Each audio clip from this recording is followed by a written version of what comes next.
Welcome everyone to this panel entitled, How Do We Get Healthy? This panel is put on in concert with this year's conference theme, which is Black Health and Wellness, and is sponsored by the ASALH Howard Mellon Social Justice Consortium. This session is presented as an intergenerational conversation, which I really like to do. We're able to see what's happening now or happening then, and we're also being able to see younger people who are coming up through the pipeline who are interested in this issue. And so this session, we're going to do that.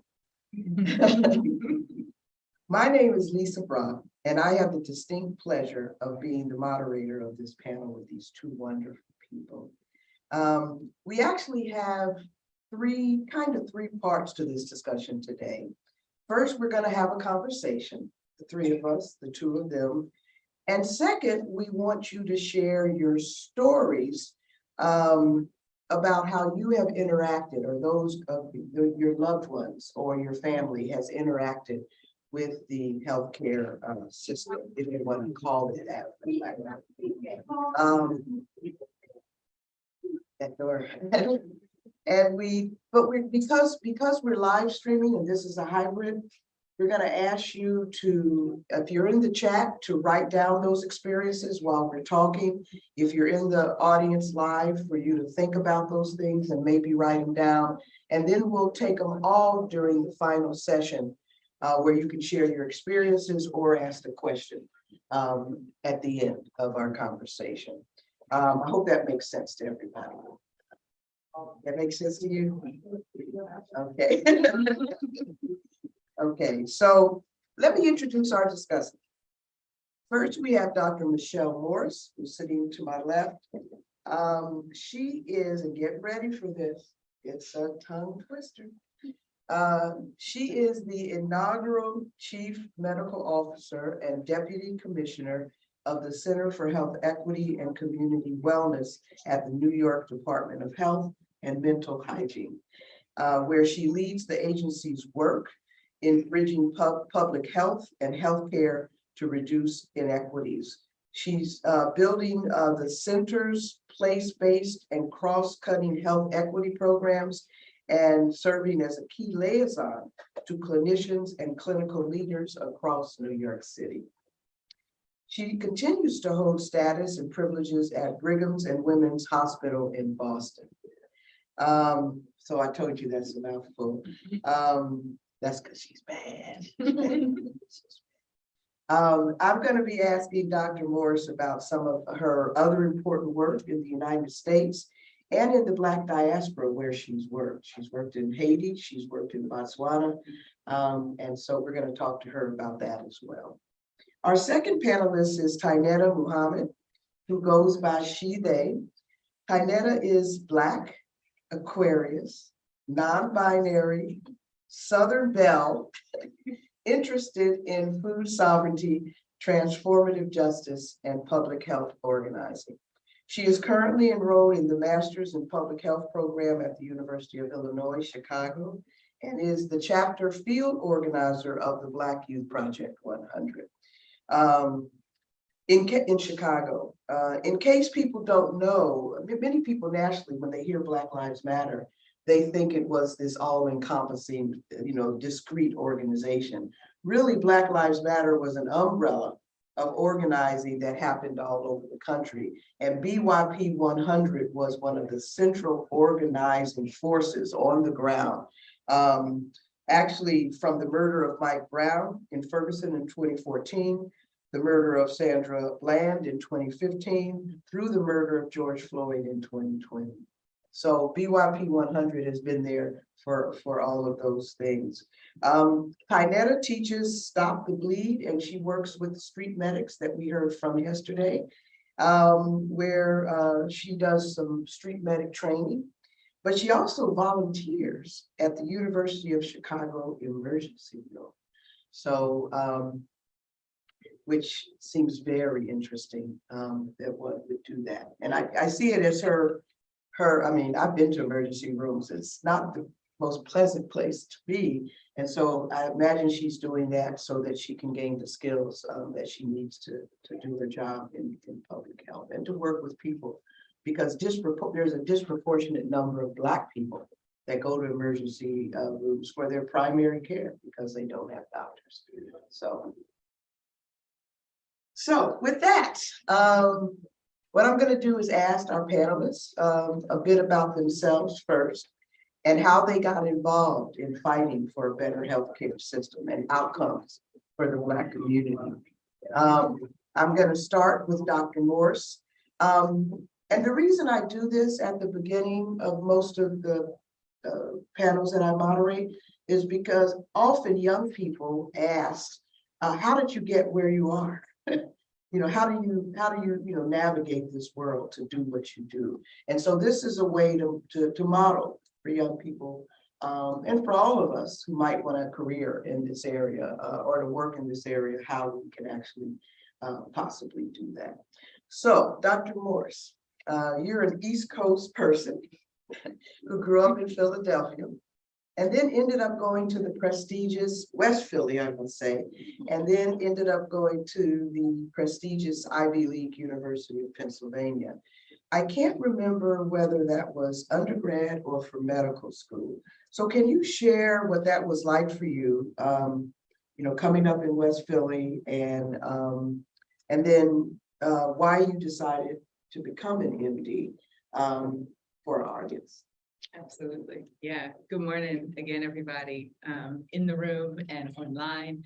I can't tell you how powerful it is to be here in person. For those online, I'm not shaming you by any means, but it is incredible to be here in person. And I'll just also say this morning, I had a chance to walk up to the Peace and Justice Memorial, and the power that you feel here in Montgomery is just, it's very special. So with that, yes, happy to speak a little bit about my journey and how I came to do some of the work I'm doing. So much of it is my roots in Philly. And my family has been in Philly for 3 generations, but before that we're in Southern Virginia, in Danville, Virginia, actually. But my mom is a public school teacher and she raised me and my sister. And I went to public schools my whole life in Philly, from kindergarten to 12th grade. And my dad, who didn't raise us, but whose family was a part of our upbringing, is the 3rd generation running his family's funeral home in West Philly.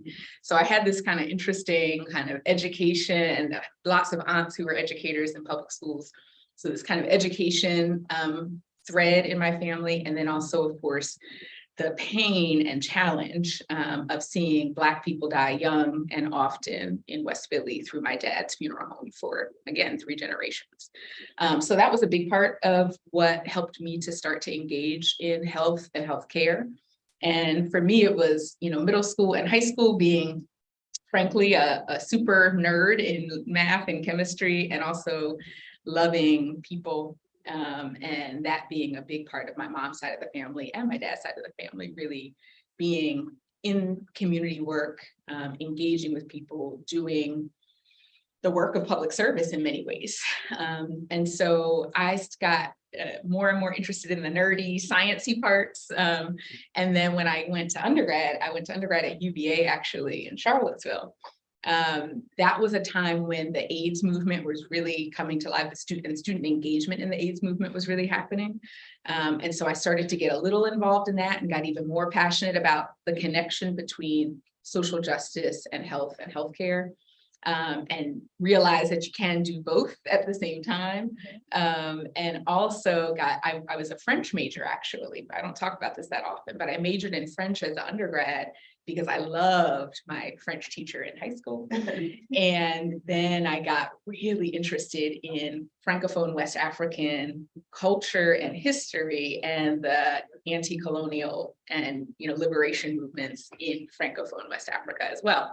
So my original plan was to be a doctor in West Africa who speaks French and who does all kinds of different social justice work. I never ended up doing that, but that was part of the plan undergrad. And then I came home to Philly for med school at Penn, and it was very challenging.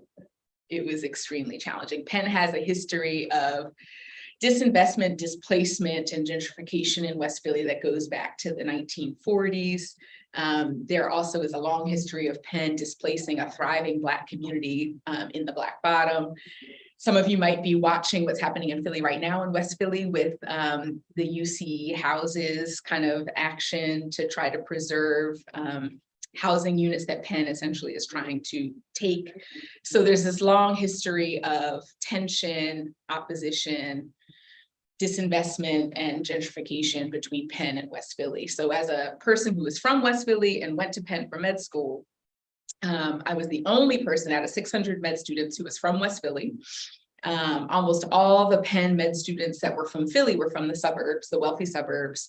Many of them, parents were doctors, grandparents were doctors, great-grandparents were doctors, that kind of a vibe. And at the same time, you know, my family's history in West Philly running this funeral home was really evidence of all of the social justice challenges and social injustices in West Philly. So I found it difficult. And at the same time, I was very lucky and privileged to be able to use the resources that Penn had to go to Guatemala and spend 6 weeks there learning about health justice outside of the US and the global South. And then I spent a year in Botswana in 2006. And the life expectancy in Botswana at that time was 36 years because Botswana had the highest prevalence of HIV and TB in the world. And Penn was doing a partnership with the Botswana government to increase access to treatment for HIV.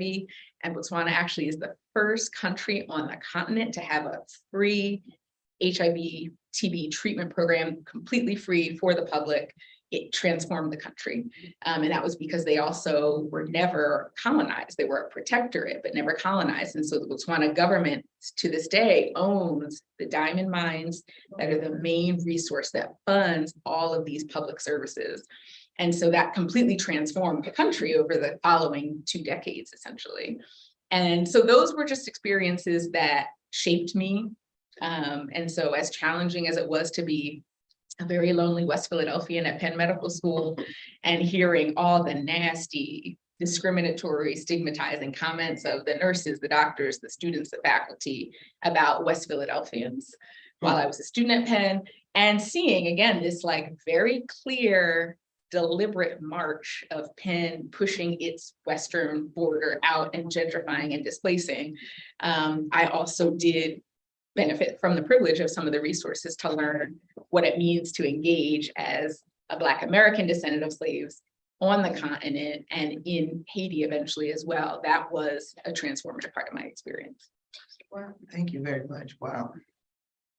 You know, you can't make this stuff up. You know, you just can't. I mean, it's complex, it's important. And it's interesting. I just said, I kind of did it a little facetiously, but I said the prestigious Ivy League University of Pennsylvania. When we hear a lot of this status, we always have to dig below it. Yes, it's prestigious, but what does that mean in the United States?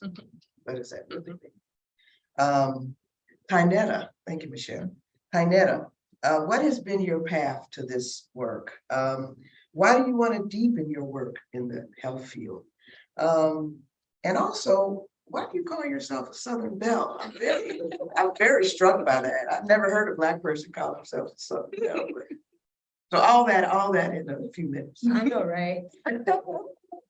So I'll start with the Southern Belle. Okay. So I grew up in the South. I actually was born in Atlanta and raised in Louisiana. So I had the wonderful experience of being born in a city of Atlanta where Dr. Martin Luther King is from, right? And growing up in Louisiana where there are mutual aid clubs and so many things historically where Black people have been rooted in. And I live in Chicago, love Chicago. I love Chicago, but I definitely want to be sure that I remind people all the time that the South is quintessential to the struggles that we like live within currently. So I always let people know that I'm a Southern Belle. And then I'm in this work currently because I feel like I've always been an organizer. It's so interesting. I decided to go back to the University of Illinois, Chicago, only because I was like, how will this degree help my organizing? And I made this lifelong commitment to be an organizer. And an organizer is a person that is not necessarily speaking for a community, but goes into communities and is in the process of building power, right? And so my work in health and health justice is really building power and letting people know that you have the autonomy and ability to assert yourself. And I firmly believe in this idea of power and our access making transformation, right? So that's why I've invested myself into this work. And also my mom. My mom was a really good foundation into this work. She's a professor. She teaches sociology and African American studies. Let me correct myself. She's watching. So she would say, not professor, I'm an administrator. So, you know, in universities out there looking for admin, but she's an administrator at a HBCU in South Carolina. And I remember being a young person going with her. And we were in Louisiana and she did research on food sovereignty and like how people had access to food when I was a young girl. I grew food as a child. We had a farm, we had like a lot of land, so we grew our own food. We went to different community gardens, and I just had the opportunity to see that Black people have the ability to make abundance, right? And that we are powerful within ourselves so deeply when it comes to our own health and wellness, that we are taking charge of what goes into our bodies. And I went with her when she protested for the June 6th. I don't know if you all remember that. But I was young, I was a young girl, and I've always just remembered just the power I felt of seeing Black people just collectively come into spaces and community to build transformative communities, right? So I that's what put me into this work. Thank you very much. And hi, Tyneta's mom. You've done a good job here. Dr. Morse, what's the state of Black, let's just get into it. Okay, let's just get into it. What's the state of Black healthcare today in the United States? And you've already said a little bit about Botswana, but maybe we could just start there. You know, everyone says, you know, this is the best, you know, not everybody, we know it's not true, but a lot of people like to say this is the best country in the world, which of course for Black people is not true. It never has been true. But also a lot of people don't know, who is BB? I'm sorry. Okay. Thank you. All right. Thank you. But also a lot of people in this country don't know what happens in other parts of the world. We have no, you know, it's like, this is it. So the first question is, what's the state of Black healthcare today in the United States? And then maybe you could talk a little bit about sort of other models, both good and bad, and that you've seen. Yeah, simple question. Well, I'll be curious to hear Tyneta's perspective on this too, and yours, Dr. Brock. But I think when I think about what is the status of Black health in the US right now, it's really a question of like, what is the status of Black people in the US right now? Because so much of how health and healthcare happens is a matter of who matters and who doesn't. Yes. And there's been, I will say, one thing that gives me some hope is that there has been, because of the Black Lives Matter movement and Standing Rock and so many other social movements over the past 15 years, there has been so much more acknowledgement within medicine and public health about how racism shapes healthcare, access, all of these things. And before, we were not naming racism in healthcare. And so I think that evolution is huge, and we should thank the Black Lives Matter movement all the time for that. In healthcare, we like to take credit for everything. But that is really truly the impact of the social movements over the past 15 years in many ways. But the status is that if you're Black, your life expectancy is lower. Your access to healthcare is lower. If you look at every single level, right? We often talk about the structural, the social, the behavioral, the biological as kind of the 4 levels of drivers of health and health outcomes. You know, longevity, life expectancy, infant mortality, all of these big kind of public health measures that we follow. And if you're Black, we all know, right? I mean, many of us have experienced it. Many, as a healthcare provider, I've seen how Black people are treated. And we talk about not just the biological side, but how the experience of racism itself shortens your life. If you look also at the racial wealth gap, this is something that there's a lot more attention to now, the relationship between the racial wealth gap and health outcomes and longevity. In Boston, the Federal Reserve Bank looked at this, and you know, the average white family in terms of wealth being assets minus debt, had $247,000, and the average Black family had $8. Right. And then at the same time, you look at the data on life expectancy for Blacks and whites. This was looked at about 15 years ago in Boston. The longest life expectancy was a white community, a very wealthy white community, average life expectancy 91 years in Back Bay in Boston, very, very wealthy white community. Average life expectancy in one part of Roxbury is 59 years. So over 30-year life expectancy gap. And again, that $247,000 versus $8. So that's just one small microcosm. Boston's certainly not representative of the whole country, but the connection between wealth and health has never been clearer.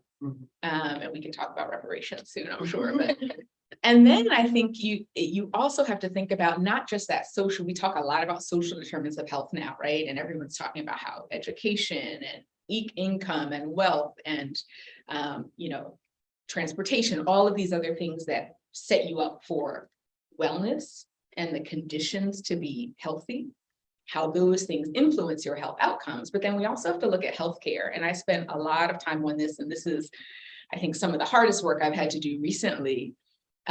We looked at this at Brigham and Women's Hospital in Boston. We looked specifically at heart failure care. And what we found was that the Black and Latinx patients were excluded from the specialty care. And that specialty care, people who got specialty care, cardiology care for their heart failure had better outcomes. And when we looked at that pattern over 10 years, it was totally systematic and clear. And what we said was, in healthcare, we have to be able to acknowledge, redress, and have closure around institutional racism when it comes to health outcomes. And we looked at heart failure specifically. So colleagues and I developed a framework called the Healing Arc. It's based on the work of Sandy Darity and Kirsten Mullen.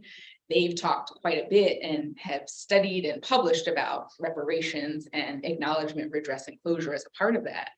And so our adaptation of it was Healing Arc. So within healthcare institutions and hospitals, when there's examples of institutional racism like we found, there needs to be a process for addressing it, not just studying it, but actually impacting it.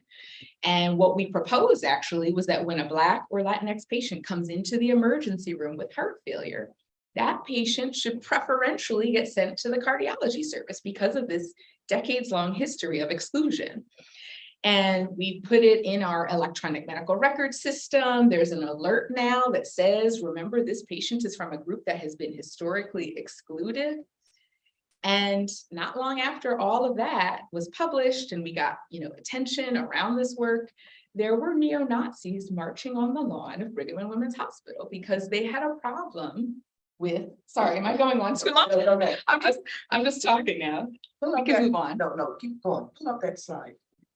So again, just the backlash to the work of trying to address institutional racism in healthcare is unfortunately very, very real, very challenging. I know many of you have also experienced attacks for your work around anti-racism or reparations or redress or restitution. And I'll just wrap it up there since you asked me the state of the simple question about the state of Black health. I'm happy to go into more about how it connects to work I've seen in Haiti and Rwanda and other places, but I do think it's really important to acknowledge that when you are trying to be a truth teller about the state of Black health, it comes back in the time that we're in, it comes back through neo-Nazis, misinformation, and all kinds of other things. Okay, yeah, I just wanted to, I was touching you because I want to show this. There was an article in the Journal of New England Medicine, New England Journal of Medicine, that literally reported on and developed a scorecard of the ratio of Black deaths to other racial groups in the United States by state. And this is not just Black deaths. This is Black deaths that could have been prevented had they had access to timely healthcare. And I'm going to go up to this chart here, and I'm going to scroll so you can see this chart. This is the scorecard by race, and the purple is Black. And so if you look at all the states, of course, in the state of Washington, Native Americans are real close to us almost everywhere, which also makes sense given the history of this country of genocide. And so in the place where they are predominant as an ethnic group of color, they are a majority, but most of the other places is us. And when you compare that to whites, who are the blue, and let's get down to old Mississippi, which is starving Jackson right now of water, where Brett Favre stole money for poor Black people in Mississippi who need it the most. And I don't know, but if you can see, it's way, way, way over here in Mississippi. So every state, almost every state, we have the most deaths related to preventable causes. Thank you. Yeah, you want to say something? Yeah, I think what you all added is just indicative of the fact that a lot of the problems that we have in our community are not because we don't have. I really think there needs to be a reformation of this scarcity mindset. America is one of the richest countries in the world because of the exploitation that is done in the global south, in other countries, right? And we have the access to decrease the disparities that exist in our country. This is strategic disinvestment, right? What we're seeing is an active control and monopolization of Black people's life and their ability to pursue those things we call life, liberty, and the pursuit of happiness. Yeah, it's yeah. Thank you, Tanya. It's strategic. I mean, it's not, and it's not our fault. It's not because we're not doing what we can do, what we should do. Now, some of us could eat a little healthier, some of us could do some things like that, but we could always do that. So could white people, but they don't die at these rates. So my next question. One of the things I wanted to say is a lot of people don't understand, and I do want to go back to this neo-Nazi thing, that W.B. Du Bois was the first to write about health disparities. A lot of people don't realize that. In his commissioned work, The Philadelphia Negro in 1899, he was actually asked to document health disparities and other kinds of social conditions as a sociologist in Philadelphia. And he did it in 1899. And so we saw the pattern there. And of course, we know what happened during enslavement. So this has been an endemic, ongoing, strategic site of exploitation of Black people and the inability and unwillingness of this society to take care of us and to work with us to take care of ourselves. So this is not new. And I just wanted to ask you, Dr. Morse, when the neo-Nazis showed up at Brigham's, were you there? Luckily, I was not. Okay. I was not. Interestingly, they had flyers with my picture and my name and my colleague's picture and name. And I think if you had told me, you know, in my early journey in Boston, that there would be Nazis marching on the lawn because of work literally just describing institutional racism at the hospital, I would have never believed it. But when it happened, I was actually already in New York City. I started my work in New York City in February of 2021. And I'm not here in my official New York City capacity, so none of these comments are health department official comments, but it was, I was so glad I wasn't there in January and February of 2022, this year, when these groups of Nazis were marching on the lawn. And the worst part is that prior to that, there had been all of these waves of online attacks against our work as well. And again, to me, it's about the fact that so many of us have experienced that. It's not our experience only, it is a widespread experience at this point, unfortunately. And it's also, I think, important to acknowledge how much misinformation is a part of it. I was recently watching Reza's Nobel Peace Prize acceptance speech, which was from 2021. She's one of, I think, only 18 women ever to have received a Nobel Prize. And she's a journalist in the Philippines. And she was also attacked by, you know, her government, attacked by many people because of the truth-telling work she was doing as a journalist. But the reason I mention it is in her speech, she said, there has been a silent explosion of an atomic bomb in our information ecosystem. And that atomic bomb is misinformation. And it makes us think that there's more that divides us than brings us together. And she just talked about in her speech about how powerful that is and how ill-equipped we are at fighting it. And that was a big part of, I think, our experience with the neo-Nazis as well. So. Thank you. Tynetta. Hi.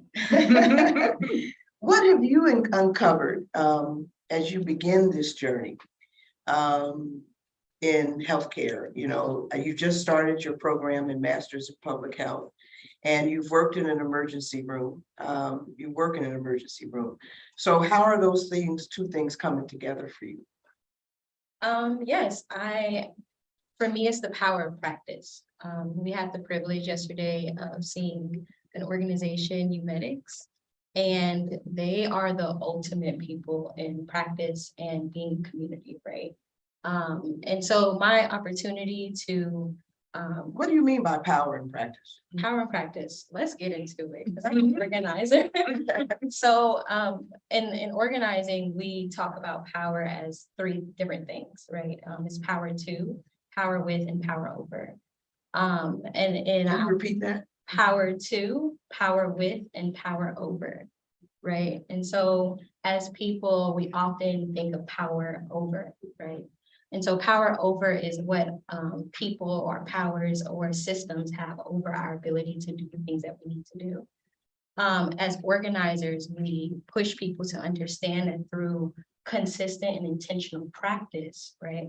Because we have the practice that we do naturally that is not intentional, we are able to build transformation, right? And this has to happen over a consistent time. And so it is through organizations like Medics that I've had the opportunity to learn from. It is through being able to be with my mentor at the University of Chicago. I've been able to be in the habit and the business of practice and understanding the power that I have to and with my community to make transformation. And that has been like the gateway for my ability to say, this is why I want to be in the work of public health. This is what gives me the fuel and the energy to be an organizer that organizes in the field of public health. So how is it working in the emergency room? Okay. let's get into it. It's pretty scary. I'm not gonna lie. I remember my first experience having to do CPR, and a patient was actually lost. And I took a lot of time to process my experience and feelings with the fact that I am a part of a healthcare system, right? That is not just that is not invested in making sure that people have the things they need to live healthy lifestyles, right? And this person did not have to leave this earth at the time that they did. I don't want to go into like the specifics, but it was just a wonderful opportunity to talk to my mentor and really be in the deep practice of regrounding and not compartmentalizing, which is something that we talked about yesterday at the dinner table. Not compartmentalizing, but really accepting that I have the ability to make transformation in my community. So I think the biggest part of being in the practice of working at the University of Chicago's Mercy Room is knowing the fight that people did to get it there first. And then second, being able to be in the practice. Can you share with us and our live stream audience today what that fight was? Yes, so I was not there at that time, but on the south side of Chicago, which is a very large area, there was not a level 4 trauma center. And it is through the concerted efforts of multiple organizations that there is one now. And it's just been like a really great privilege to meet some of those people who were a part of that effort to have the University of Chicago have a level 4 trauma center, which still has some of the longest wait times. Let's not get it twisted. And you do have to go to the suburbs or other parts of the south side of Chicago if you want healthcare. And just last year, 2020, they were trying to shut down Mercy Hospital as well, which is one of the oldest hospitals in the city of Chicago. So Chicago has a long history that is patterned in so many cities where Black people are largely concentrated of disinvestment and investment in things that do not create health and wellness. Thank you for that. Yeah, I'm from Chicago too, and I do remember that fight. So if you can imagine, I don't know what the square area is of the south side of Chicago, but you know, it can take an hour to get from one side to another. So it's a long distance. And we had no trauma center for all of our people on that south side. So if somebody gets hurt, someone has an accident, they got to travel an hour. There was nothing there, more than an hour. And so the University of Chicago, which is a very, very wealthy institution on the south side, was building this multi-million, maybe $1 billion hospital wing for trauma. And they weren't going to take anybody over 16. And so community activist students at University of Chicago got busy, especially when a young brother who was an organizer was shot literally in walking distance of the University of Chicago, and he couldn't go there because he was 17 years old. And he died en route to the next available hospital. And so it was, and I think we should not underestimate the fight it took to have them move and make it a trauma center for adults as well. It took a lot of organizing. I remember the direct action. There was this fancy she reception when the building opened, and these young organizers bought tickets and went in there and had fake blood and a die-in and tourniquets and everything in front of all those wealthy people. And it took a lot of work like that to have someone like Tynetta be able to volunteer there today. So as we always say, struggle does matter, but it makes me angry that we have to do that all the time. So thank you, Tynetta. Dr. Morse, can you say a little bit about your work? Because I think, you know, when we think about Black people, often the United States is so big and we're such a big, powerful country, we often don't think, some of us do, but we often don't think about Black people in other parts of the world. So can you share a little bit about your work in Africa and your work in Haiti, and also the organization that you started? Yeah, no, thank you for that. I think it's the interconnectedness of all of us in the African diaspora, I think, is even clearer in COVID. And I think many folks have seen the pattern about how COVID impacted various parts of the world in new ways. I think vaccine equity in particular is one of the like kind of growing demands. And I think that has helped the cause for for all of us to see outside of our, backyard and see the shared struggle essentially, right? But the way that evolved for me was certainly the time that I mentioned in Botswana, and then eventually I also did come to work in Haiti. I went to Haiti for the first time in 2009. That was my first experience doing home visits with community health workers in rural Haiti. And this is in the Central Plateau. It's a part of the country that is the poorest of what is, everyone always talks about Haiti as the poorest country in the Western Hemisphere and doesn't talk about the fact that it was the first independent Black republic, first successful, revolution of enslaved people, the first, democracy in the Western Hemisphere. There are all of these firsts for Haiti, but being in the Central Plateau in particular, where people were dying of malnutrition constantly. Women were dying in childbirth. The rate of unfortunately, of maternal mortality in Haiti is 600 per 100,000. In New York City, it's about 20 per 100,000. So massive, massive inequities. And so when I went for the first time in 2009, I went with an organization called Partners in Health and have worked with them ever since. And what was so powerful for me was literally walking, 4 hours hand in hand with Black nurses, community health workers, doctors, working in the hospitals in rural Haiti with all Black staff, all Black patients. Completely different, my experience at Penn and most places in the US, it's white leadership and often Black patients, right? And it is toxic. So to be in a place where it was Black leadership, Black, and also a lot more community ownership of the levers of, public health and healthcare. That was part of my experience in Haiti.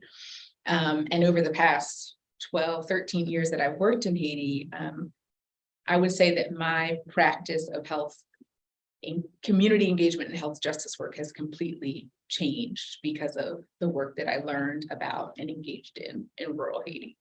And for me, it was really understanding that as a foreigner who had the privilege to be able to get on a plane and come and visit and work and support, that part of what I needed to be able to offer and to do was really be in service to the communities and to the health providers in Haiti who were really doing work. So that's who I was taking my orders from, and it was just completely transformative. But part of what I will also mention is important to me in that work is contextualizing it in this long history of Black people doing that kind of internationalist work, right? It's not a new thing.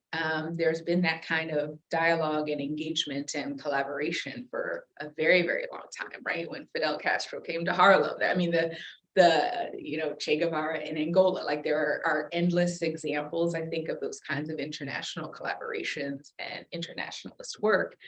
And at the same time, from my perspective, I am a much better doctor in New York City at Kings County Hospital where I work, or at the New York City Health Department because of that work. Just final example I'll give is in New York City. Over the past 3 months, we've had 9,000 asylum seekers. And those are just that we know of, right? It's probably far more people than that who have come because of political disasters in Venezuela, in Haiti, and many other places. And so to me, being able to understand that in the context of having worked in Haiti, for example, or having worked in the Global South is a completely different posture, right? Where it's very easy, I think, for Americans who don't understand what's happening outside the US or in the Global South to think like, well, why do we have to accept, right, what's the connection? What's my, why are they coming here? And I think when you have done work in the global South and you understand the toxic, violent American imperial impact on the global South, you have a completely different response to asylum seekers, to immigrants, to, the migration, disaster that's happening across the world, not just in the US, and how climate change and all these other forces are a part of that. So I do think it's work that's changed me. It's changed me as a physician, and it's also work that's changed my posture towards so many other parts of health and health justice. So thank you.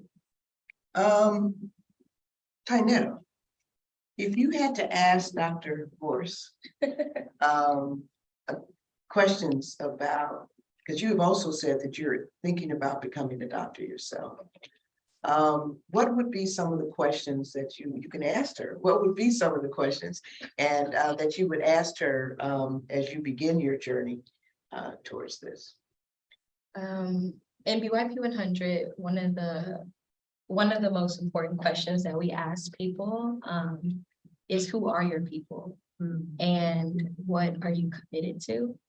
And I think that would be the question that I would ask you is, who are your people? What are you committed to?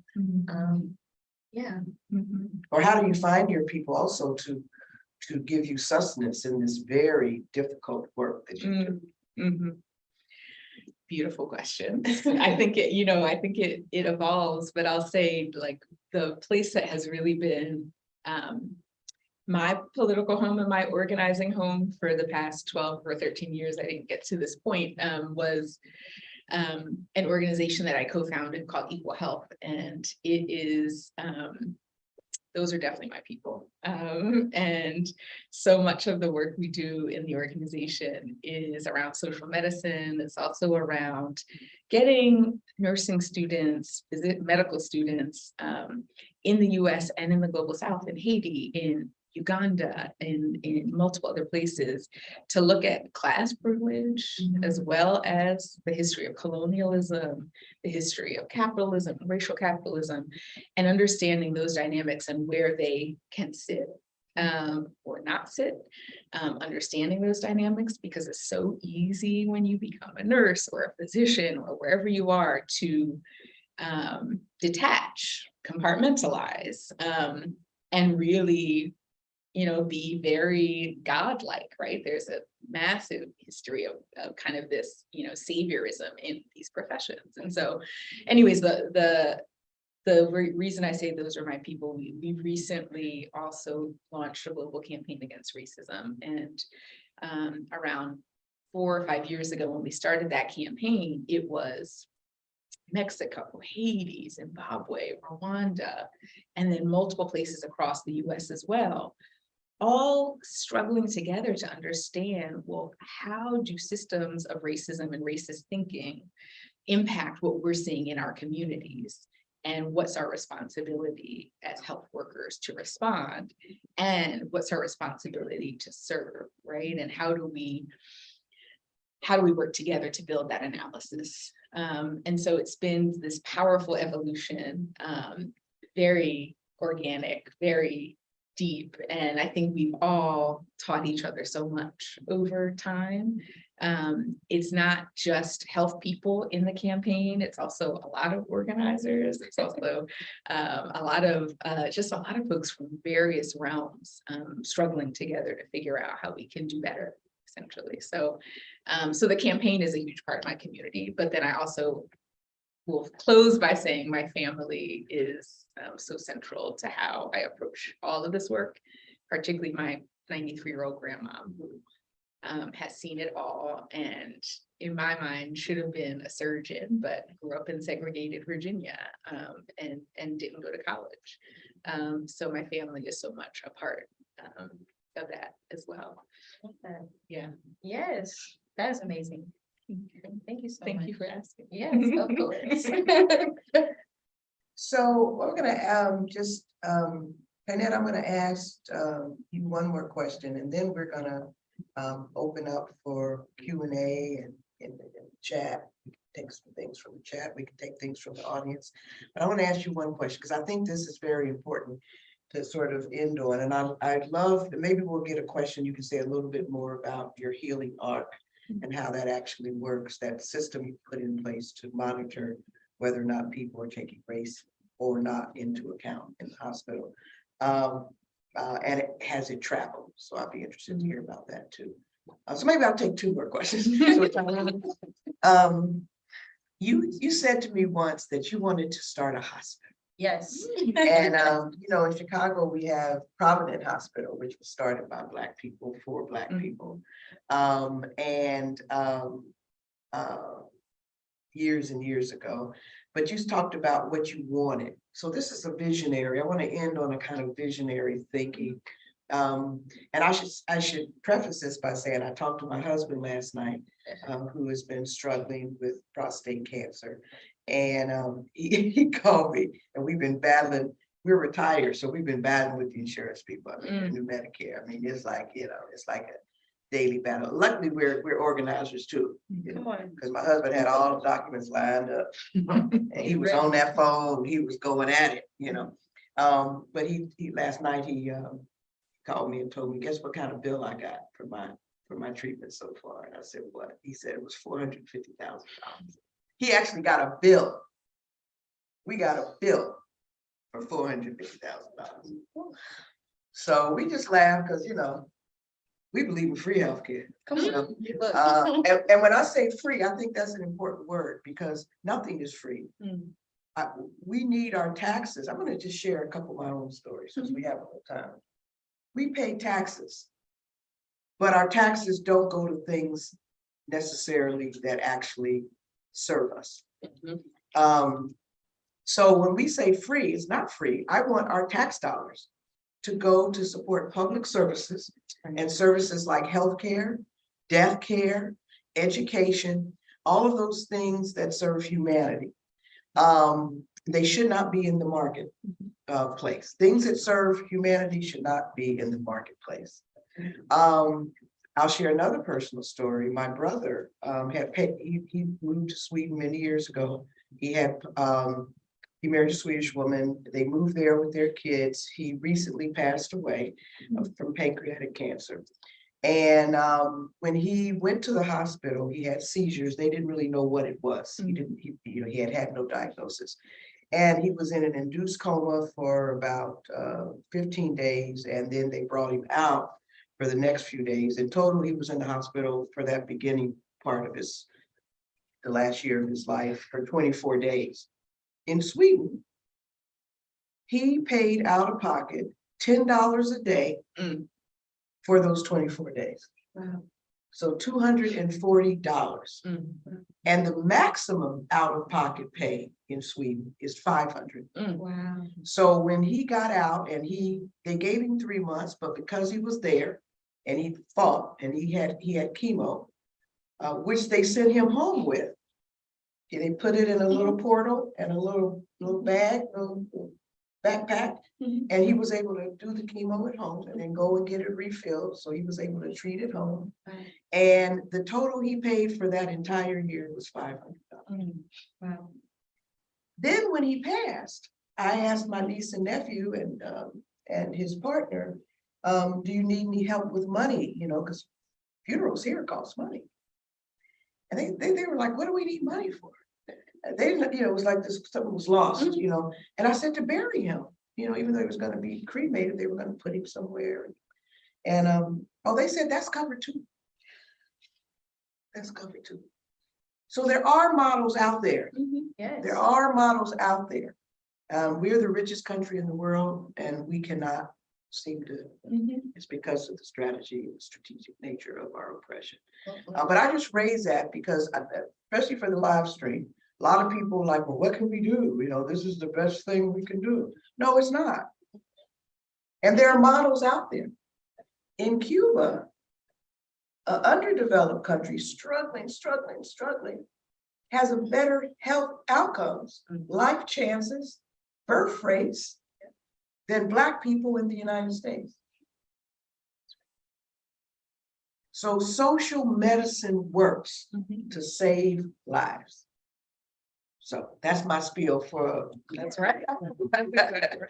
And so what kind of hospital would you like to build, Tynetta? Ooh, first, I love what you added to the conversation. It just is really important that we think about the fact that what we are investing in is militarization, is colonialism, is imperialism, instead of wellness, instead of people, instead of our collective responsibility to humanity. So the hospital that I want to build holds those things. And I think as I'm getting older, I'm realizing that it may not necessarily be a hospital. It may just be a deep training, a deep education that needs to be across the board in our communities, in our organizations, that lets people know that you have the autonomy to be a part of your wellness journey, right? The first line of my UIC statement to get accepted, just to contradict my want to have a hospital, was health and wellness is not a place. It's not a hospital or somewhere where you go for help. It is in our relationships. It's in our community. It's in dismantling ideas of scarcity and the understanding that we are all abundant and we are able to mobilize the resources that we have in our communities. And we do that as Black people, right? Historically, we have done that. When people have needed something, you need some soup, here's some soup. What's mine is yours. If you need help, I'm able to drive you to the hospital so you don't have to pay for the ambulance bill.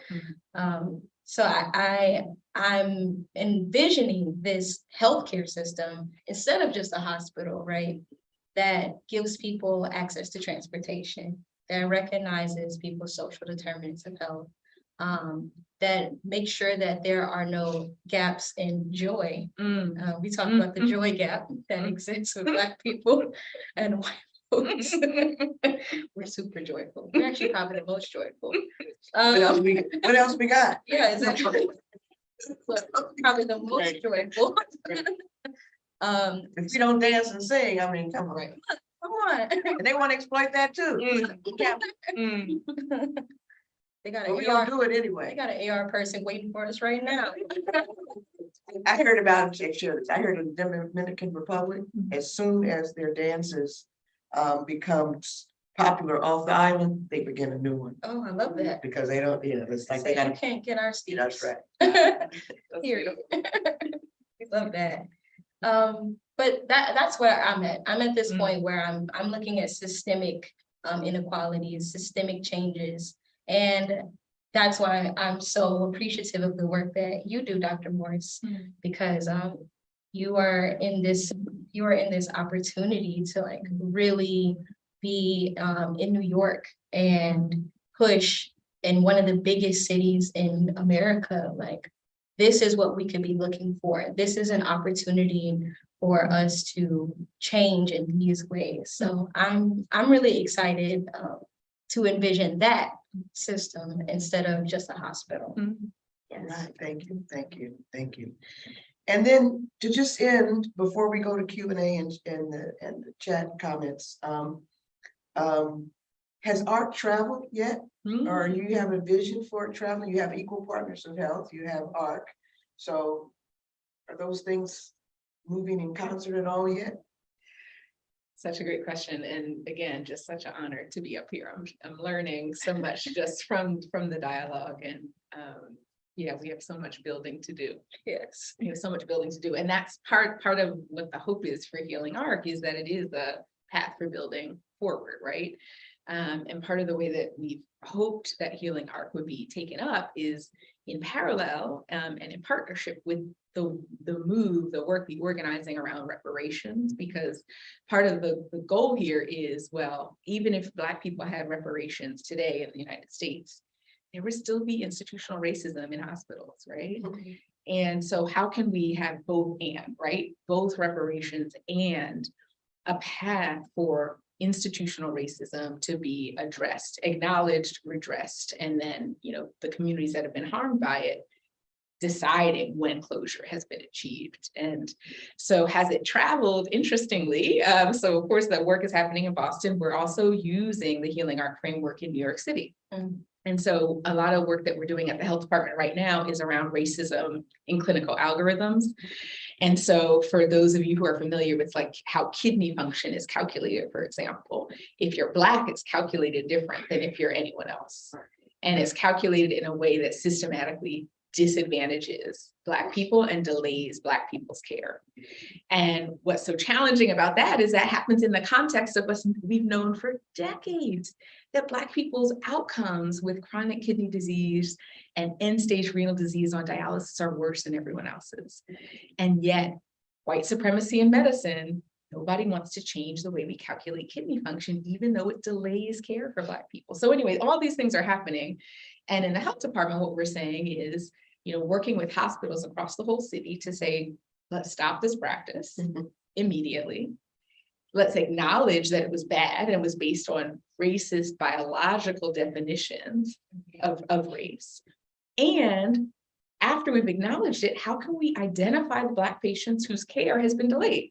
Black people who wouldn't qualify for evaluation for a kidney transplant using this racist calculation, but who now qualify if we take race out. How can we identify those folks and get them into that kidney transplant? So that's the redress part. And then the closure part is a lot of patient engagement, making sure that people who are Black with chronic kidney disease or on dialysis themselves get to determine how health and healthcare should resolve, ensure redress and restitution, and move forward. So we're starting that work. We just put out our inaugural report, and going forward, this restorative justice and healing arc approach is a part of what we're going to be focusing on in the coalition, doing that work. And the final thing I'll say is University of Virginia actually is also implementing a healing arc framework. They found the same heart failure, institutional racism, and are working right now to do something similar using a healing arc framework. So the building has to continue because we can't allow if you look at the past 20 years of studying institutional racism and racism in health outcomes, it's been way more study than action. And I think the building that Tynetta is talking about, the models that you're talking about, Dr. Brock, in Cuba and beyond, those are the things we have to be moving towards. We have to be moving towards practice and action. Thank you very much. Thank you, thank you, thank you. We're gonna, oh, okay, we got questions already. I had mentioned that if people wanted to share some of their own healthcare experiences like I just did, feel free in this period. We actually have quite a bit of time to have a conversation. And also you can ask our panelists questions. So I see a person right there. Do we have a roving mic for them? Not today, okay. How is this volume? Great. First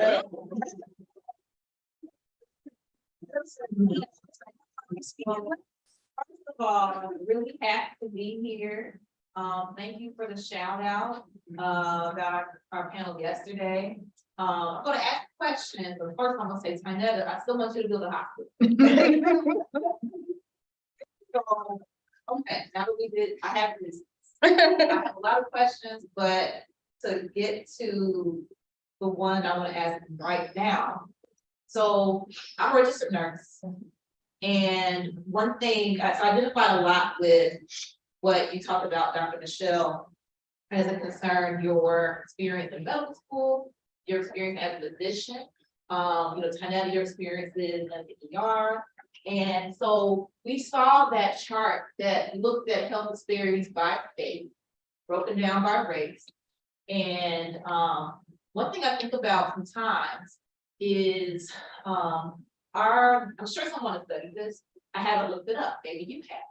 What are the disparities as it relates to health of Black medical professionals? Are Black physicians dying earlier than their peers? And why would that? Because the stress of just dealing with, like you were saying, having to like work in an environment where you're hearing your peers that you have to work with, that you actually have to like have the respect of in order to collaborate, you know, for the benefit of your patient, you have to put up with that. Yep. It's like you don't hear it sometimes. Yep. You kind of have to just eat it. Mm, You gotta swallow it. It's gonna spit right here. Mm. And where does that go? mm, And some Black physicians and other people who work in some environments have a place to put it. You know, Tynetta, you have your mentor, right? You can process stuff with.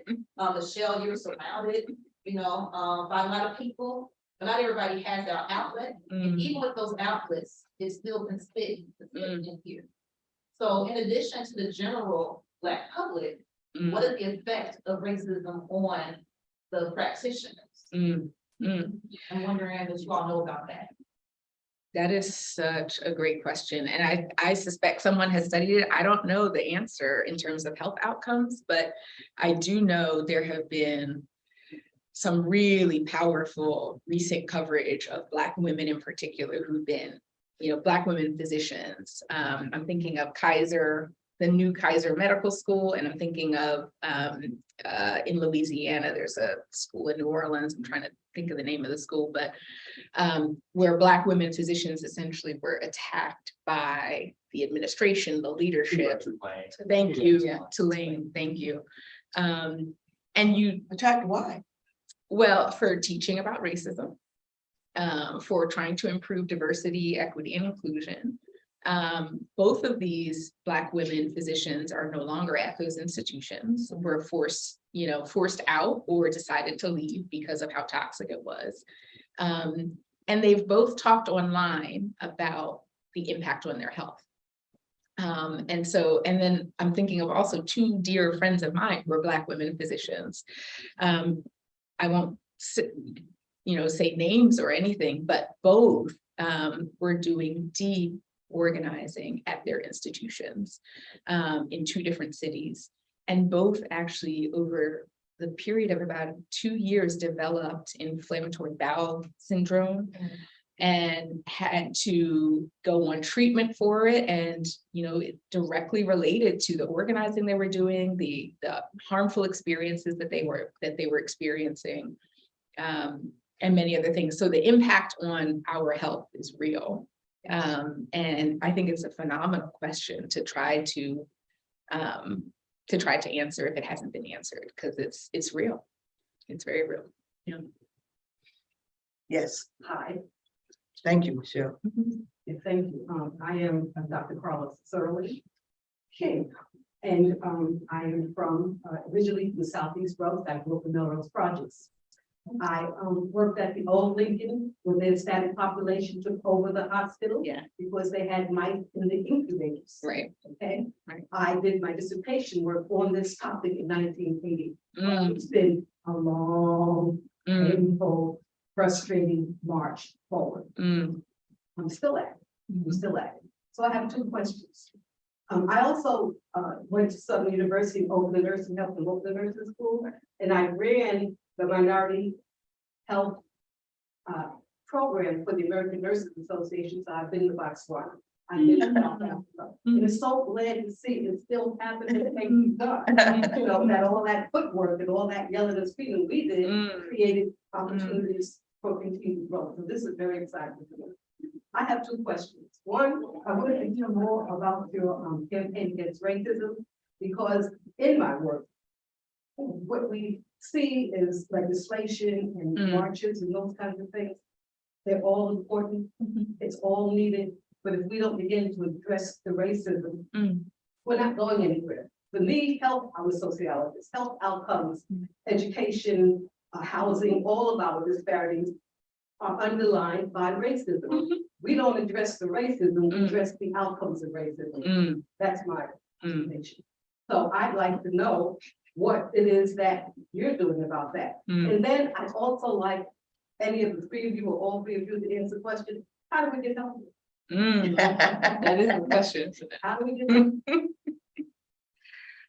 Ooh, easy.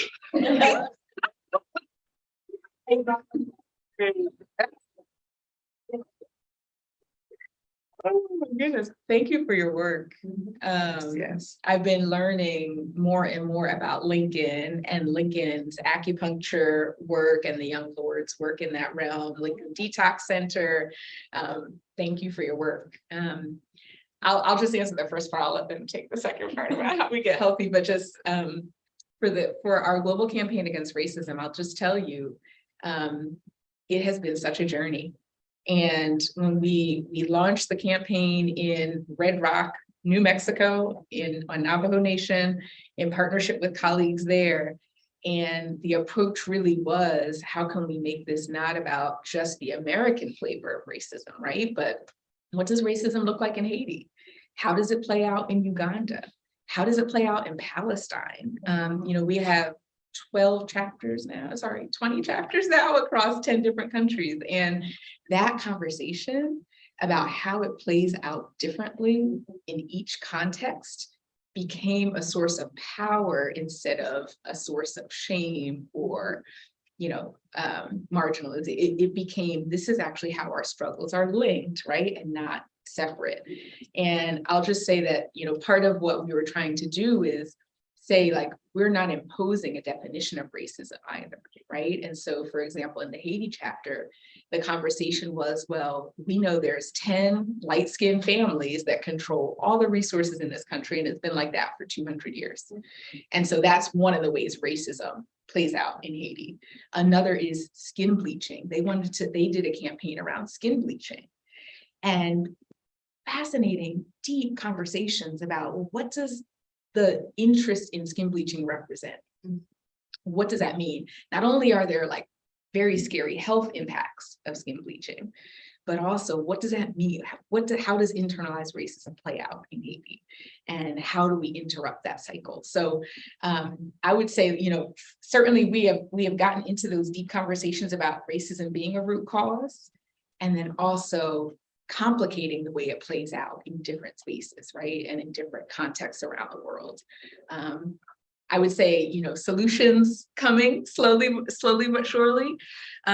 One of them, I'll stop talking in a second, but one of the solutions I think that we've been really spending a lot of time on is looking at essentially how we can have rapid response within the campaign when people who are in the campaign doing this work are being attacked. And that has been one of the deepest places we've built a lot of solidarity and work. And it's not a solution to racism, but it is a solution to the system in a way, right? Because it is maybe a little bit about how we get healthy, how we come to each other's side when we are under attack for whatever reason. So, yeah.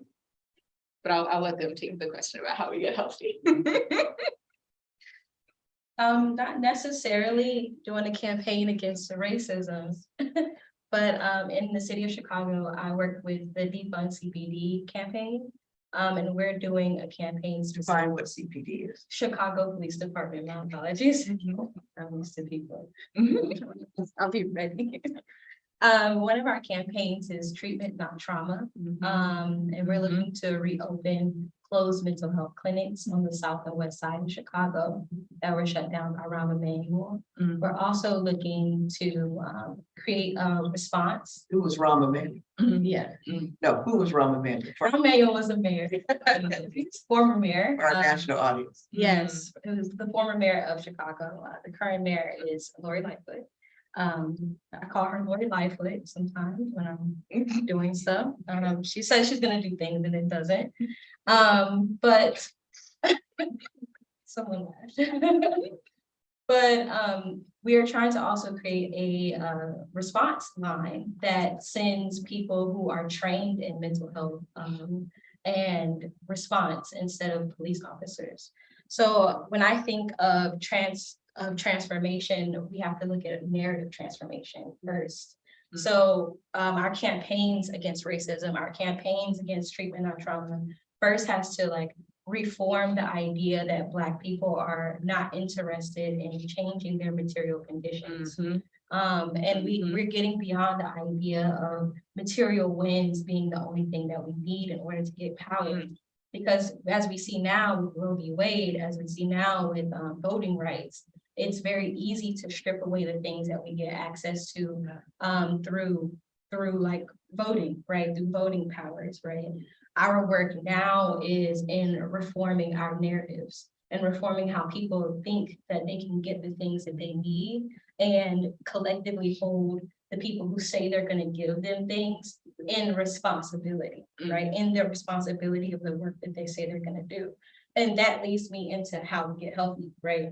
We get healthy with creating those narratives. Our health and our wellness is directly tied to the narratives that we have of ourselves, the narratives that we have of our communities, and the things that we are collectively building. Yes, Yeah. I can retire now. I would just like to add to that. I think, you know, what you're raising is a very important one, and it's a difficult one because it's so systemic. So, you know, we would, you know, need a map where there's the housing question, the wealth gap, all of that, and the hospital, and we need a kind of grid system to show how they all work together. A former student of mine by the name of Ashley Hunt actually did such a grid on the prison industrial complex and how it works. And I think we need to begin to think big, and then we see who's where. You know, we create this grid, and Michelle's and Tynetta are in the hospitals. And then I also think, and then you have other people doing other kinds of things, and how that work connects. I think that's what we need. Right. We need to be thinking how we create those that connective tissue in the fight. But I also think, you know, we have to fight for our own narratives. And like Gil Scott-Heron said, you know, the revolution will not be televised, and revolution won't be on the computer. It won't be in social media. We have to figure out networks to spread our message too. That doesn't necessarily come from these existing media sites. I don't have an answer for that, but I just got a question that makes me realize the kind of work we need to be doing from the chat. But because I think when we say defund the police, the purpose of that and defund the military is because half of our national budget goes to the military and half of our city budgets go to the police. So when people have the scarcity, they say, where are we going to get the money to do this? Where are we going to get the money to support the public? Take it from those areas and put it into healthcare. Take it from that. Because if people are healthier, you don't need the police. If we stop invading other countries, we don't need the military. But the economics also of all of this, especially the national military question, is there are so many people in our political elite and in the political ecosystem that make money off of the production of weapons, off of the production of guns, which is why we can't get rid of this gun violence. And so all of this is connected. And so I think we need to really be thinking about the ecosystem of liberation. And we need to create a sense of how that will look and how people in every sector can move in concert. And I think we have some of that happening, but I don't think we necessarily see it. I mean, organizations like what Dr. Morse is doing and BYP 100, they are seeing, you know, she's an organizer that does a lot of different things, but also interested in health. And so I think we have people like that, but I think we need to think about how we raise it to an ecosystem level. So you want to respond to what I just said? No, Okay, well, I saw another question behind you first. Okay. Did I properly read your graph? Asians seem to be doing overwhelmingly better. So what are they doing, and are we studying what they're doing? So For our live stream, did the live stream audience hear that question? Should I repeat it? They heard it. Okay. my understanding is that there is this idea of the minority that is highly educated. Model minority. The model minority, that's what it is, the model minority myth, right? I didn't have the exact word. And in Asian populations, we often see that because of this myth, people think that they're more educated. They have more access to material wealth. and that their healthcare outcomes are not as negative. And in this graph specifically, yes, there are Asian populations that don't I have mean, this. consistently, they were the best. Yeah, they don't have the same health disparities, but it does exist. And I think a lot of that too is also like language barriers, understanding what happens in their communities and the collective work that their communities do to make sure that they're taking care of one another before they go into westernized society. Maybe the DNA. I don't know about that. Just got that. I just want to add one other piece, which is that there is tremendous diversity in that category of Asian, right? Like, it's like 3 continents in the category, quote unquote, Asian. And when you really break it, we just did a big report on this in New York City, and you know, what we did was we really broke down within the Asian community, if you're Vietnamese descendant, as opposed to Chinese descendant, as opposed to Japanese descendant. When you look at the real kind of ancestry there, it's a very different story than what you see on that kind of big picture there. And I will also say, I think there is a lot of question about, like, is there some genetic component? Is there? And I think we have to get away from that, right? Like, because there's more, and you know, again, thank goodness, the genealogists, the geneticists, all these folks have really studied this like incessantly. And the Human Genome Project has really helped us understand it better. There is more diversity within races than between races. So there really is not this race has better DNA or it has more longevity because of their genes. There is so much diversity within these races that we can't make that generalization. Yes. Hi, so I have a question about really the intersection between healthcare and social justice. So just like a little background for my question. So I'm from Richmond, California. Really, I'm from the Bay Area, but I'm from San Francisco, grew up in Richmond. And so we had a whole defund movement, really. I wanted to call it the refund the community, but that's a different story. And so we took 50 million or something from the police department because we're like a city of 80,000, it's a very small city, but we spend more on the police per citizen than New York City and Chicago. And so we actually created a community crisis hotline. We have an office of neighborhood safety. And so we actually have created a lot of those resources. And I was actually an intern with the group that did that because I was president of the NAACP while it was going on, but then I went to college and I was also like interning at UCSF. And it's like, so I got to see the healthcare and the social justice at the same time. And really my question is, how do we keep the conversation going? And because I feel like that's the hardest thing. It's like and how do we expand it? Because it's like we've done it, but there's so many communities like directly around us that have no way of replicating what we did because of the powers that be, especially in larger cities. And it's like, I want to spread the movement. I tried always to help. It's like, I want to know what is the best way to collaborate and try to push it. Organizer. So I brought up a point earlier about Roe v. Wade. And when I think about keeping the conversation going about social justice and health, we have to really unpack the things that are given and taken away from us, right?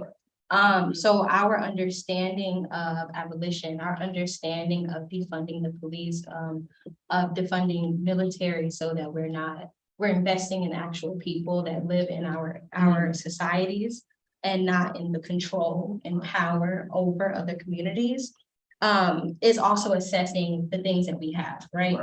And so with Roe v. Wade specifically, I would recommend that people think beyond just people not having the ability to go to the doctor whenever they are interested in having abortions, but also like how this affects people in their health as a general, whether that's queer and trans people, whether that's your ability to assert autonomy over your body and what you're willing to do in order to have your autonomy over your body, right? And so when I talk about social justice, and I'll be really specific to like overt policing. Mm. I'm talking about the fact that the people who are going to enforce the dismantling of Roe v. Wade are police.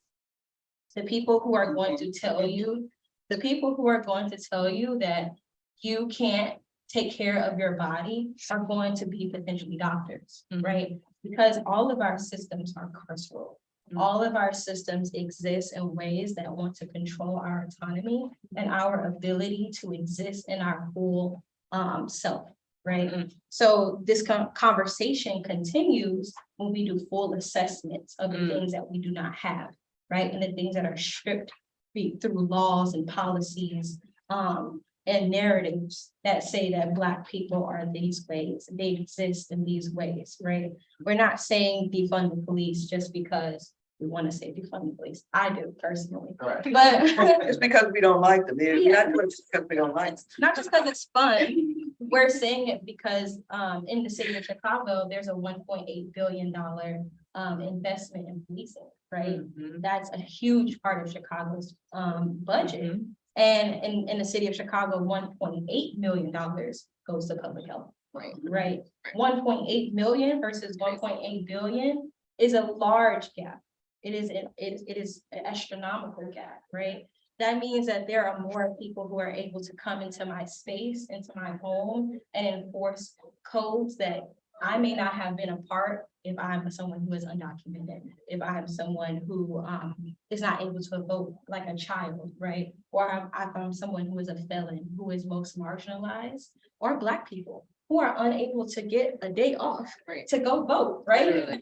Literally. Which happens in. Or go get a country. COVID test. Or anything, right? So that means that there is now a law that can be enforced by policing, by militarization on my body, right? So these conversations about social justice and health are just deeper than, oh, we don't have this right anymore, or this does not exist for us anymore, and we need to do something about it. But this is going to affect the entirety of your life. And it's going to affect you for a very long time, right? So that's how I would continue that conversation, is asking people to assess where these connection points are. We're not isolated, right? We're not isolated to, oh, I'm just in health and therefore health is my lane.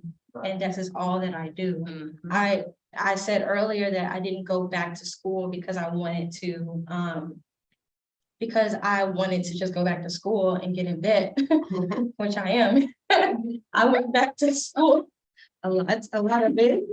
I went back to school because I'm an organizer and I wanted to have the understanding of research methods, the ability to break down and understand what's happening in the community and then convey it to people in my community. We also have to get out of this academia understanding of conversing with people in our community, right? The people in our communities know what is happening to them. Right. They may not say health disparities, but they can say, when I'm going outside getting petitions and I say, we don't have no mental health clinics. Right. They say, whoop, let me let me sign that right now. So I think the conversation just continues with deeper assessments of what our work truly and really is. It's not just we're not just doing social justice because for the heck of it, right? We're doing social justice work because we really believe in the liberation of Black people. You know, just one thing, and I'm gonna, you're next and then you're next, okay? Did I see you too? Okay. Okay, oh, okay. Well, they're kind of, okay, I didn't want to take it, this is such a good discussion. Can I hold them for a second? Okay, all right. Because I think, maybe it was my thoughts. Well, I know what I was going to say. A few years ago, in 1998, we had a Black Radical Congress, a Congress of the Black people, or you've had these congresses, the State of Black America. I'm not sure where they are nowadays, but I think we need more of those. Mm. And it comes out of the Congress movement of the 19th century. Frederick Douglass and others organized every few years a Congress to take the temperature of the Black community. And it doesn't necessarily, some things may come out of that, like you could present your Richmond success story, and you may make 3 or 4 or 5 or 6 or 10 other contacts. And you can go to their communities and help them build that too, or share your story and work with them. And so I am thinking, I think many people are thinking, we need more of these Congress of the People, like in South Africa that they had in 1955, where they brought everybody together. But in the US, we had the Congress movement. And in 1998, we had a huge Black Radical Congress that brought a lot of people together. I think we need that again. I think we need more of that, where we can share our successes, our challenges, our common struggles, because the US is a big country. And a lot of things can happen in other places that other places don't. Like, I didn't know about the Richmond story. So I just wanted to say that, and I want to say that to our live stream audience. So we do have we have 2 more questions here, and then I'm gonna, 8 minutes, okay. So I have 2 questions.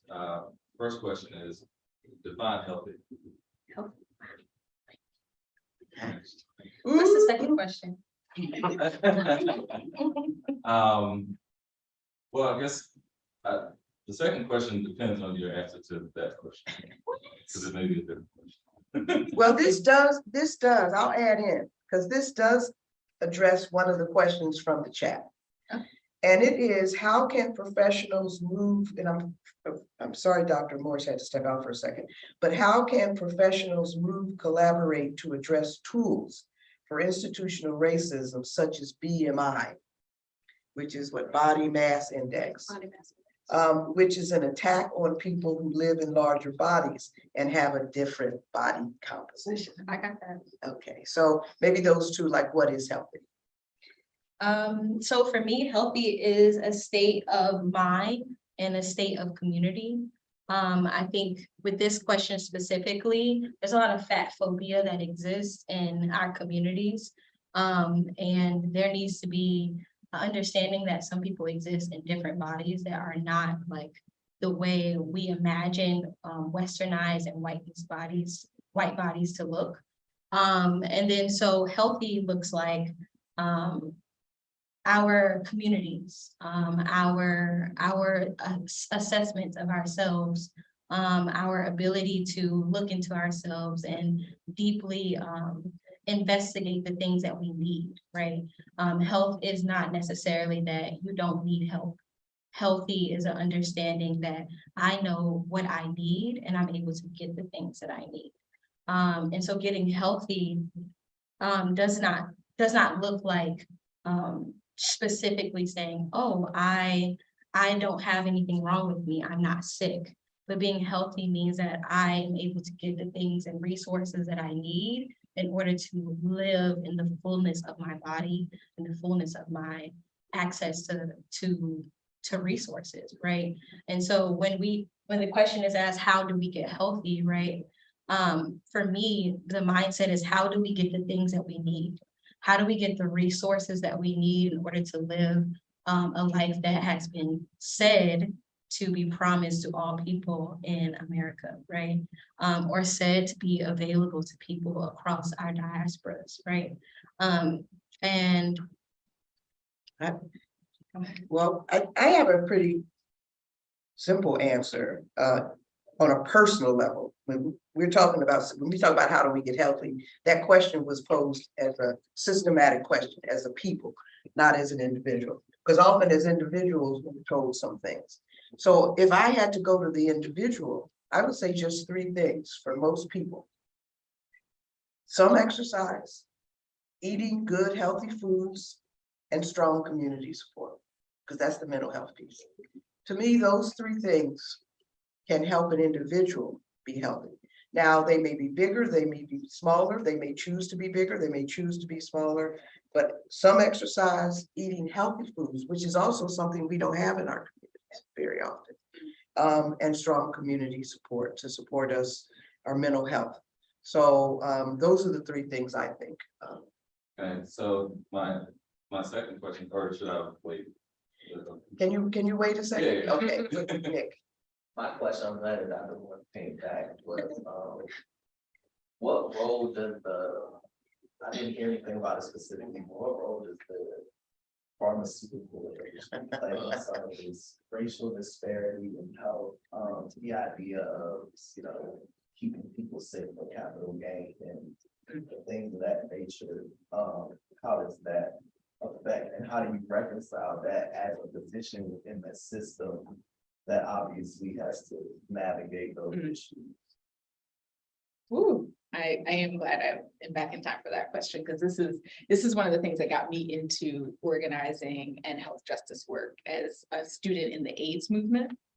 Because, I mean, that was during the height of the HIV/AIDS pandemic. Essentially what happened was in the mid-90s, we got treatment for HIV in some communities here in the US, wealthy communities mostly, and the prevalence of HIV was the worst in the global South, right? And there was no access to treatment. So, Treatment Action Campaign in South Africa, so many organizations all across the world fighting for access to treatment. And treatment was controlled by pharmaceutical companies and patents, and people were literally dying of AIDS for no reason. In fact, one of the first exposures I really had to community health workers was a manifesto written by Haitian community health workers and HIV/AIDS impacted people in rural Haiti, demanding access to treatment in like 1997, right?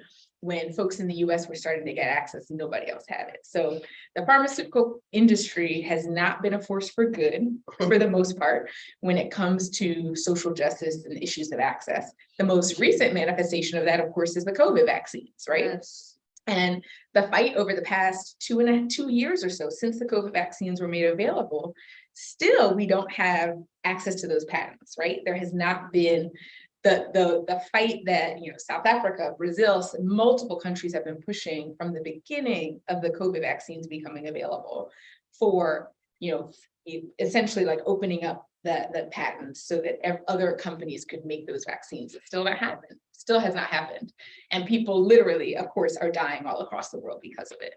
And then the example in the opioid world. Can I interrupt you for a second? Sure. Because our live stream is gonna be going off in about a minute. Oh. And I would just like, but we can continue. Okay. So you can finish that. Oh, the recording will be available afterwards. For all of this, if we continue. Okay, so live stream people, it'll be available for everybody. I want to thank you all for tuning in. We have 1 minute, and I will say something because it links very closely to what Dr. Morris just said. The question that I got said, is poverty widespread in Cuba? Because I mentioned Cuba. I often hear about how much better the healthcare system is, but are there areas of Cuba's political and economic system that still keep most people impoverished? I would just say, yes, but it's because of US imperialism and the US blockade. So Cuba has not had access to a lot of international resources because of the US blockade. And so the same forces that are working with the pharmaceuticals are working to impoverish Cuba. But with the little bit Cuba has, they provide better health outcomes for their people. I'll give you an example. We probably have gone off now. No, I'll give you an example. I was in Cuba, and after Hurricane Maria, there was an egg shortage. Because I don't know if you know, chickens get traumatized too. And they were not laying eggs. So there was an egg shortage in Cuba after Hurricane Maria. I was down there, me and my husband were trying to make some cornbread for our Cuban friends, and we needed some eggs. We couldn't find eggs in the local markets, we couldn't find eggs in the local stores, but guess what? The people had eggs as a part of their guaranteed food program. So eggs were not available for purchase, but eggs were available to the people as a part of their monthly food plan.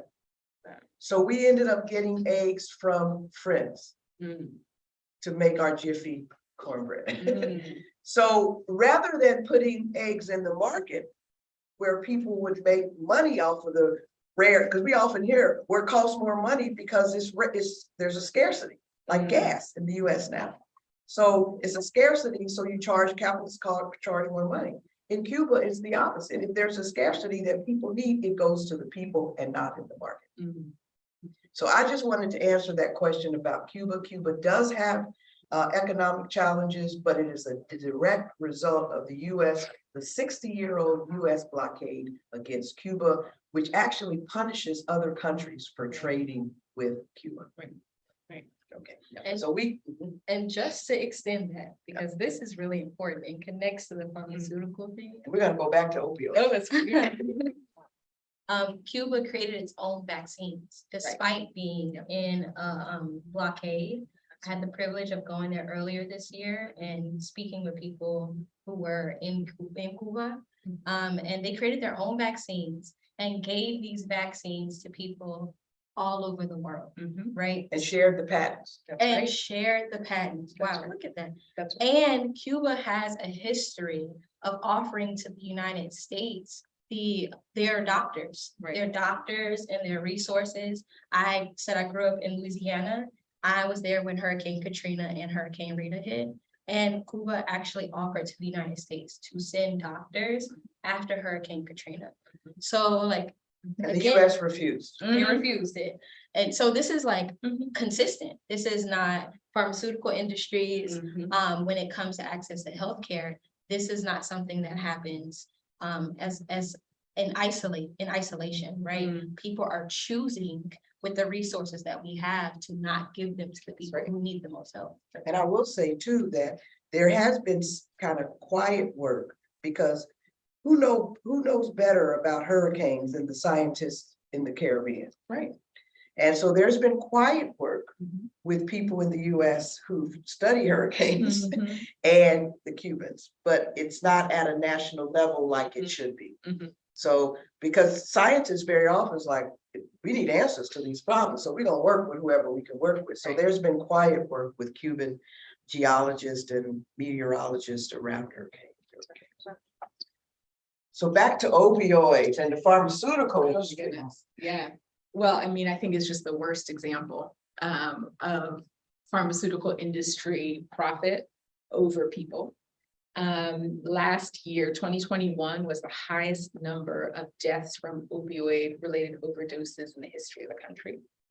In the past 10 years or so, there have been over 400,000 deaths. And, this is being documented extensively. Some of you are probably also watching some of the lawsuits against companies like Purdue, and these big awards are coming. But what happens to those dollars? Where are those dollars going for the awards that are awarded when lawsuits against pharmaceutical companies involved in the opioid epidemic are sued successfully? All I can say is it's probably the worst example of pharmaceutical companies as bad actors and literally just profiting over people getting addicted to drugs and people dying.